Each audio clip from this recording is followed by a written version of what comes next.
بسم الله الرحمن الرحيم. تم انتخاب أعضاء مجلس إدارة النادي الكويتي للترايثلون لدورته 2023-2027. كل الشكر لأعضاء الجمعية العمومية لنيلنا ثقتهم الغالية لتولينا مجلس الإدارة، وإن شاء الله سوف نكون دائما عند حسن ظنهم،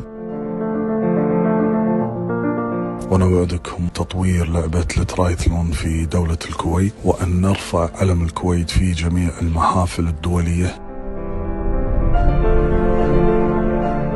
سنعمل جاهدين لرفع مستوى اللاعبين واللاعبات فنيا، والوقوف بجانبهم وتوفير كافة سبل الدعم لهم. وأسأل الله العلي العظيم أن يوفقنا ويسدد خطانا، ونكون دائما عند حسن الظن. والسلام عليكم ورحمة الله وبركاته.